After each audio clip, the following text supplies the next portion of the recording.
धुरेण ह्यवरम कर्म बुद्धि योगा धनंजय बुद्धो शरण मनविच्छ कृपणाः फल हे तव। अर्थात हे पार्थ, तुम चैतन्य और अपनी बुद्धि से खराब कर्मों से दूरी बनाकर रखो और समर्पित भाव से ईश्वर की शरण में चले जाओ, क्योंकि जो व्यक्ति अपने कर्मों के फल को भोगने का इच्छुक होता है वह व्यक्ति लालची व्यक्ति की श्रेणी में आता है। दोस्तों, अश्वत्थामा गुरु द्रोण के पुत्र और ऋषि भारद्वाज के पौत्र थे। इतिहास के अनुसार अश्वत्थामा एक महारथी थे जिन्होंने कुरुक्षेत्र के युद्ध में पांडवों के खिलाफ कौरवों के पक्ष से युद्ध लड़ा था। भगवान श्री कृष्ण के श्राप के कारण यह चिरंजीवी अमर बन गए।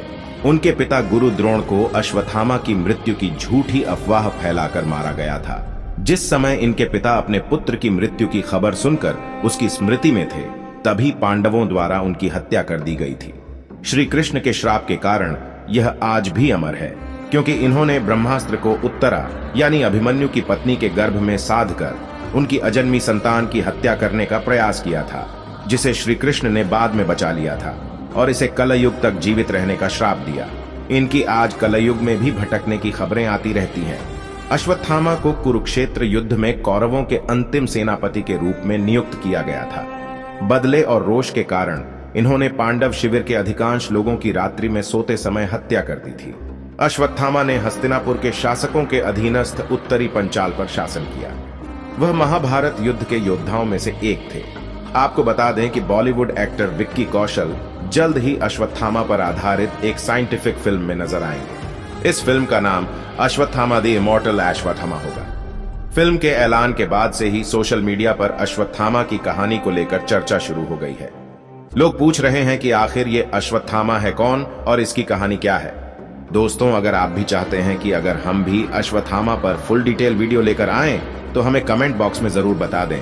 आपकी प्रतिक्रिया हमारे लिए काफी महत्वपूर्ण होगी। साथ ही अगर आप हमारे चैनल के साथ पहली बार जुड़े हैं तो इसे सब्सक्राइब करें, ताकि हम आपको ऐसी ही कुछ और जानकारी देते रहें। आइए अब जानते हैं अश्वत्थामा के जन्म के बारे में।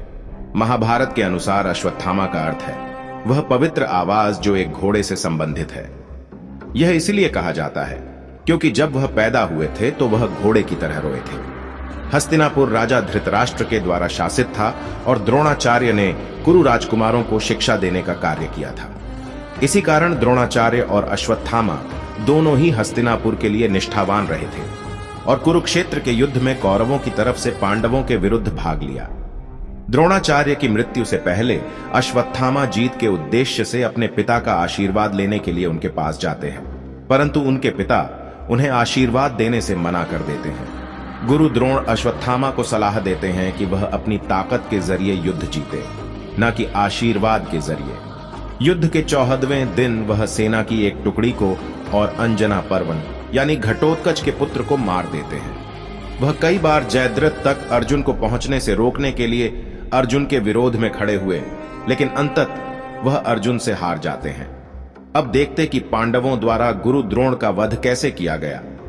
महाभारत के युद्ध के 10वें दिन जब भीष्म पितामह रणभूमि में गिर जाते हैं, तब गुरु द्रोण को कौरवों की सेना का सेनापति घोषित किया जाता है।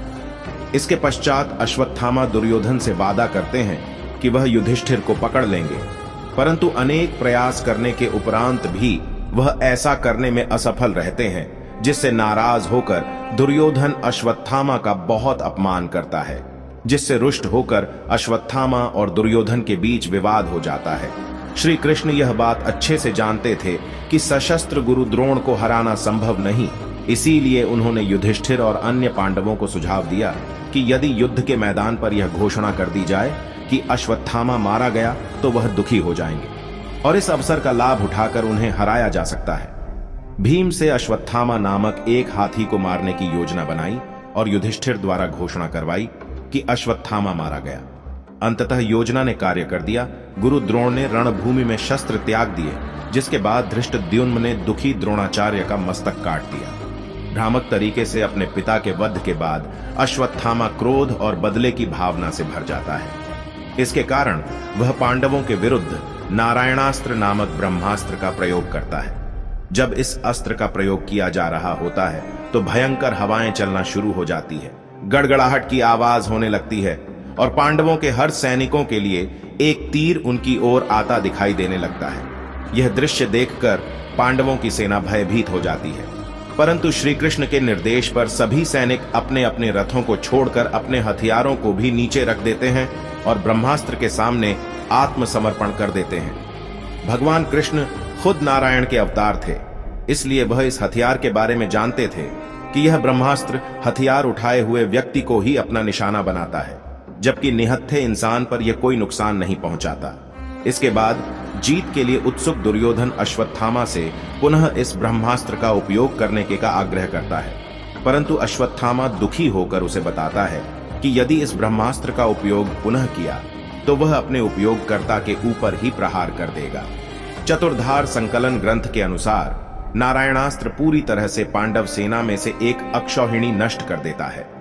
नारायणास्त्र के उपयोग के बाद दोनों सेनाओं के बीच भयानक युद्ध होता है। अश्वत्थामा ने धृष्टद्युम्न को सीधे युद्ध में हरा दिया, लेकिन उसे मारने में असफल रहता है, क्योंकि चौकी, सत्यकी और भीम धृष्टद्युम्न की रक्षा कर रहे होते हैं। युद्ध जारी रहता है और अश्वत्थामा महिष्मति के राजा नीला को मारने में सफल हो जाता है। तो दोस्तों, अगर आप अश्वत्थामा के महाभारत युद्ध की पूरी डिटेल वीडियो देखना चाहते हैं तो हमें कमेंट करके बताएं, हम आपके लिए वो वीडियो जल्द ही लेकर आएंगे। तो दोस्तों, आपको ये वीडियो कैसी लगी हमें बताएं और हमारे चैनल मिस्टिक नोइंग को जरूर सब्सक्राइब करें। धन्यवाद।